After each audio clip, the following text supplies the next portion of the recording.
What's up everybody, and welcome to my review on Bioshock, the first one. Believe it or not, I still actually do reviews. I haven't done one in a very long time. Fucking hell, I hope that isn't too loud, but I can't edit that out at the moment.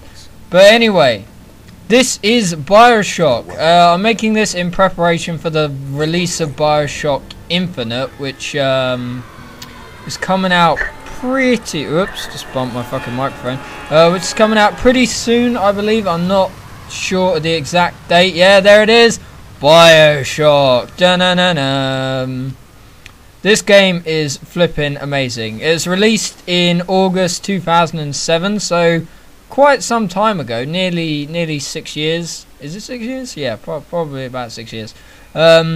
It's made by someone called 2K Boston and 2K Australia. I don't know. So it's an Aussie game, is it? Alright. So anyway, I've got quite a few things on my list to get through here of what are good about this game. For starters, the graphics are actually pretty appealing. A lot of the game is very steampunk. So if you're a fan of steampunk, you're probably going to like this game quite a lot. It did say at the start what year it was, but I can't remember. Oh my god, look at the fire! Look at this fire, it's some nice fire. Alright. But yeah, the graphics on this game for 2007 are pretty damn good. That was around about the times the other Half-Life games coming out. Probably a little bit before that, actually. I haven't got the facts directly in front of me, so I'm not sure. But for a 2007 game, this looks pretty awesome, so that's cool. The storyline is, oh, by the way, I'm not going to spoil anything, alright? There is an awesome story to this game, and the ending, there's a part in this game where the story just blows your mind, like, literally, your mind leaves your head and, like, goes on fucking holiday and doesn't come back, because it's really good storyline. It's really damn dark. Alright, there we go. Whoa! No gods or kings, only man.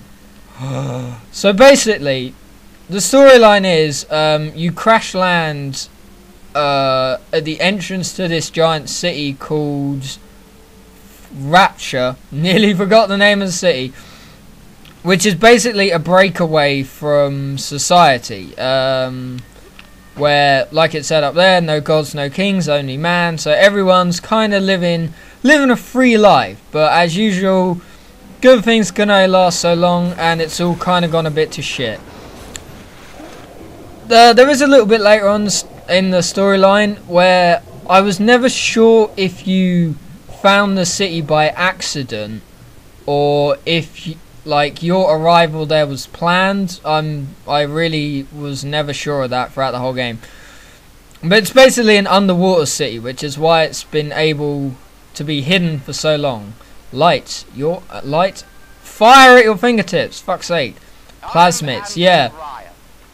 This is Adam Ryan. He's like the guy, president almost of the of Rapture. This is basically their whole idea, the fact that they don't want to live under oppression of like religion and politics, so they built an underground city and they live pretty much a free life, basically. But as usual, that shit never lasts long and everything's gone to hell, basically. I chose Rapture. See, there it is. Lovely underground city. A city where the artist would not fear the censor, where the scientist would not be bound by petty morality, where the great would not be constrained by the small. See, this is a really good start for any game. There's no shitty intro, there's no shitty fucking, like, training mission, there's nothing like that. You learn as you go, and this, like, drags you into the story instantly. I mean, you're in an underground city, for fuck's sake, just under the sea. Just happen to arrive in it. Now, if that doesn't draw you in instantly, I don't know what does. I mean, Stalker, that was another good game for kind of just dropping you in it. This, again, does that similar sort of thing. There's no real explanation. You're not quite sure what's going on. All you know is, like, you don't even know where you are, basically. But anyway, So this is how like all games should start. Just drop you in it. No stupid intros, nothing like that. Okay, so here we are in, I believe, yeah, this is basically the first chapter. I can't quite remember how many chapters there are in the whole game. Yeah, but anyway, moving on. So the graphics, the storyline. The enemies in this game are quite interesting. The enemies are known as splicers. There's one there. They're basically kind of mutated and crazy people. Some have guns, some have knives, like batons. Things to basically knock the shit out of you. That one's got scythes on his hand. Look at it. Look at it. It's horrible. These fuckers are really annoying and can get really scary later on in the game. So yeah, there's basically the only two enemies are the splicers and the big daddies. Now the big daddies are hard as shit to kill. Like later on in the game, it's actually better to try and sneak around them than it is to actually fight the fuckers. So yeah. Would you kindly pick up that shortwave radio? So that's Atlas. He's the first person you sort of meet in the game. Well, the only one that isn't completely fucking insane, but anyway. And he basically helps you, teaches you a load of cool stuff and everything else. Yeah, I've got it. It's fine. It's fine. Okay.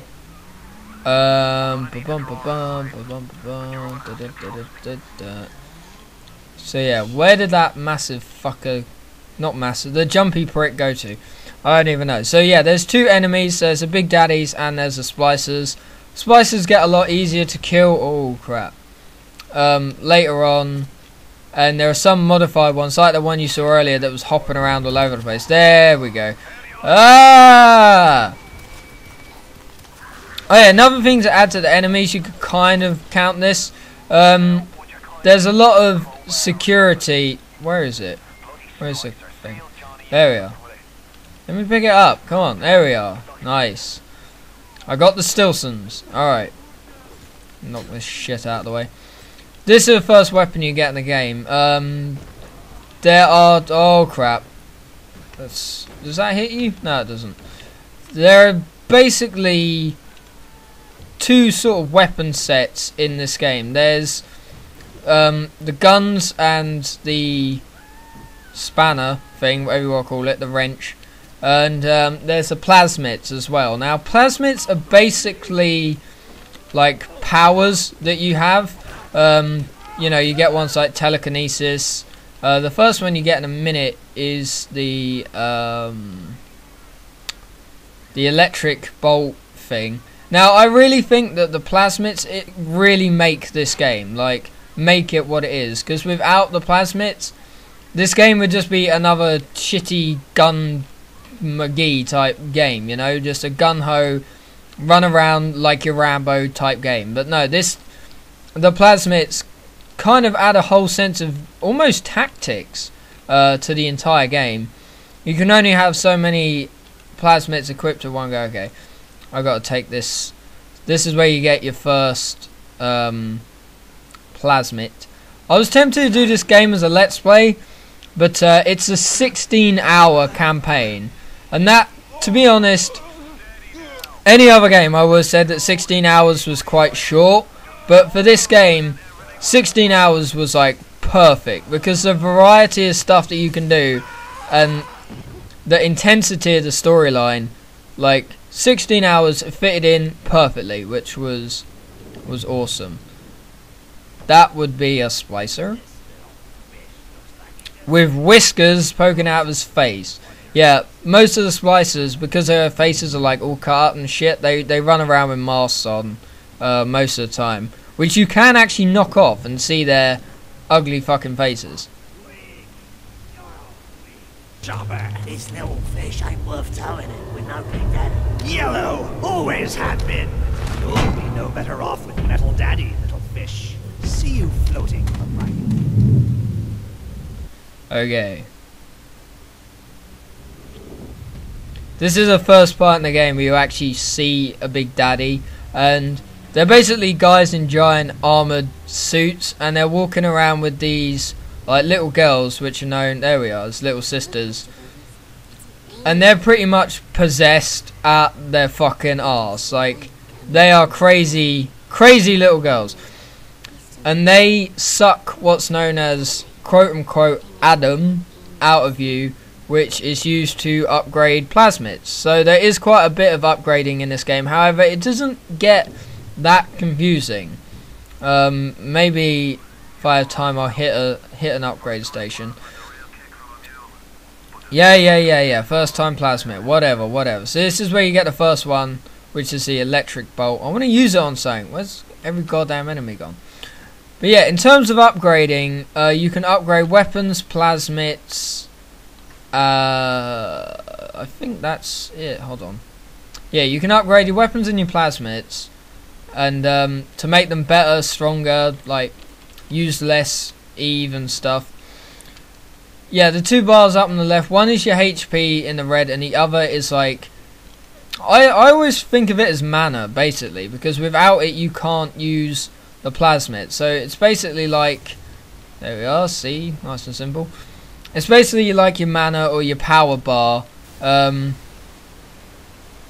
which drains whenever you use the plasmids.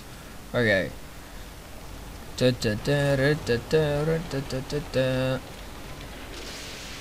That door's gonna break.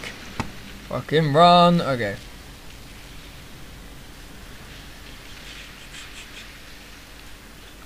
Grab some of this. There's items everywhere in the dead cat. In the first game. In the beginning of the first game, there's sort of like items everywhere, but as you get further towards the end of the game, like fucking, there you go, suck it, there we are. See, stuff's really effective. There's items all over the place in the first game, but when it gets towards the end, you really like value a first aid box or just like some Eve or something, because that shit gets really scarce, and it's still really like as important. I didn't fucking hit him with it. Suck a dick. There we go. It gets really important. It's still just as valuable as it is in the beginning. One thing I want to point out, these pod things, Vita chambers, maybe I said that right, maybe I didn't. These are basically what you respawn from, but when you like, consider them as a checkpoint. Every time you pass one, like if I died now, I'd spawn back in there. Like if I didn't see another one for 5 minutes and died, I'd spawn back in here. But you don't really lose anything. Like when you spawn back, you have a little bit of Eve and a little bit of health. You don't lose any weapons, you don't lose any ammo. You might have to, oh crap. Like if you've done something, like you've made progress in finding like certain items, you'll still have that progress. So dying in this game isn't such a disappointment, if you know what I mean. Like you can take dying a few times. I remember on my first playthrough, towards the end I died like constantly, but it didn't really matter because you kind of just spawn back sort of 5 or so minutes from where you left off. Sometimes not even that, sometimes like 30 seconds from where you got killed or whatever. So that seems a little bit odd of a thing, but to be honest, dying hit, oh, you can't hit him. Damn it, that wasted some Eve. Never mind. This is just Atlas complaining about his wife and child. Yeah, I don't give a crap. I'm reviewing, I'm not playing at the moment. Play later. Okay. Right, see, there are some creepy ass parts in this game. So if you're into the whole steampunk and scary things, oh yeah, see, look, stuff everywhere. Give me your I don't care if it's your memorial. Oh, hit the wrong button. So if you're into the steampunk and the sort of scary aspect, this game has like both, and it does them really well. What was she even talking to? Oh yeah, she was talking to the gun. Nice. Happy New Year, 1959. Good year. For some, not for Rapture, clearly. What the hell was that? Where'd you go? There you are. Boom. Headshot.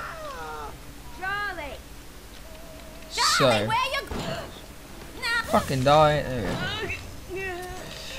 The guns in this game are pretty good. You get more as you go along. You start with a revolver here. Then you get, if I can remember, fucking hell, I completed this game like a week ago and now I am forgetting important bits. Yeah, you get a shotgun, machine gun type assault rifle. Technically it's an SMG, but whatever. You get machine gun, shotgun, grenade launcher, flamethrower, that kind of stuff. It gets really awesome, but oh yeah, this is pretty awesome.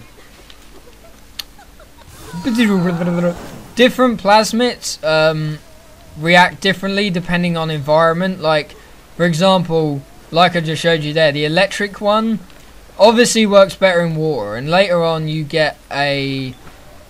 Oh, I drank too much beer. Oh, I'm drunk. Anyway, later on you get a fire one, like you can throw fireballs, and there'll be like puddles of fuel and oil lying everywhere. So, oh yeah, you can smoke in this game. Oh, I'm a smoker. But anyway, so that's quite an interesting feature that, like, it makes you kind of choose sometimes which plasmid to use rather than just run around zapping the fuck out people or setting people on fire. Sometimes it does help to sort of observe the environment. Oh look, there's a little sister just crawled down a hidey hole. I had no idea. Like, you don't actually find out what these are for until right near the end of the game, but pretty much, little kind of spoiler, I guess. The little sisters crawl away and hide in them is basically what they're for. Okay. Oh crap, fuzzy. I see dead people. Yeah, you're all spliced up. You're all cut to pieces because you chose to be cut to pieces. Okay. Would you kindly lower that weapon for a minute? Would you kindly lower that weapon? Okay. There's the little sister. This is the first one which you either harvest or you can save them. I chose to kind of do both throughout the whole game, which was a mistake. Oh, not going to say anything other than that or else I'll spoil it. But you either harvest them or save them, and depending on which one you do, you'll get a bit of Adam from them. Obviously, if you harvest them, you get more. If you save them, you get like a %, but you still get quite a bit. Does this work? Oh, it's broken. That sucks. So yeah, this is pretty awesome. It's like, be quiet. Oh! Bitch be screaming. Pistol whip. And then, I don't know, see, this is what the big daddies are for. They basically protect the little girls from dickheads like that. To be honest, the only reason they actually attack you at all, fuck yeah, smash the shit out of him. The only reason they actually attack you at all in the game is to basically protect the little sisters. That's the only reason that they attack you. No shit, that's a big daddy. Okay. What else have we got? What else have we got to go on? I think that's almost covered everything that I wanted to talk about. Bash that shit off. So yeah, I strongly recommend trying out this game. I got it, it was on like an offer. You could get both this and Bioshock 2, which I haven't actually played yet. Probably gonna play that next of my list of games to play. I might do a let's play on this. However, it is very long, so it could be a kind of side let's play. I don't know. Let's find out. Let's find out whenever Portal 2 and that other game finishes. Suck a dick. Ow! She hit me back. Anyway. So yeah, this is Bioshock, the first one. I'm looking forward to Bioshock Infinite. I'm definitely gonna get it. Why can I not pick this up? There we go. Because this game was pretty damn awesome. Why do they not make more games like this? You know, just a decent single player, awesome game with awesome storyline and cool abilities like shocking people and telekinesis. So yeah, anyway. See, double kill because of the water. Nice. Water. Okay. Alright. One other thing I need to mention, which I can't believe I've actually left out. I was talking earlier about the security systems that are still active throughout the whole of Rapture. There are... Whoops. Hey! Just as I fucking said it, they all show up. There's basically these little fly robots which have machine guns attached to them. There are security cameras that get alerted if you stay in their field of vision for too long. And there's little auto turrets that also shoot the crap at you. Some shoot rockets, but most of them are machine gun turrets. But the good thing about it is you can hack just about all of the security systems in the... Oh, okay, I didn't need to shock him. Which is awesome. However, the hacking in this game, I don't think I'm going to have a chance to like give an example. The hacking in this game is like a mini game, and it gets really tedious towards the end of the game. Like, it's almost not worth hacking stuff, to be honest. Oh fuck. Why did he shut that? Why did he shut that? I can't remember. Oh yeah, I remember this. Damn, like, I completed this last week. I cannot remember hardly anything from the beginning of the game, which I guess is it's like that a lot. This reminds me of this guy throughout the whole game reminds me of Mr. House from Fallout New Vegas. I guess it's kind of the same aspect. He controls everything, yet he's only visible for a screen, that kind of stuff. However, this guy isn't actually dead. There's a spoiler from Fallout, if you were wondering. Mr. House is dead, okay. Or dying at least, or semi-alive. But yeah, anyway, I better wrap this up because I've run on long enough and covered almost everything. So yeah, this is the first chapter of Bioshock. That's really loud and hurt my ears because these fuckers won't shut up. Alright, nice. Let's go! So yeah, strongly suggest, if you're a fan of steampunk or just a fan of like old-fashioned style games, you should definitely check out Bioshock 1 and Bioshock 2, which I'm probably going to go and play very soon because it looks awesome and this was awesome. So yeah, I'm psyched up for Bioshock 2 and I'm psyched up for Bioshock Infinite, and you should be as well. Alright, I'm Army Boy, cheers for watching my review on Bioshock. Okay, thanks, bye.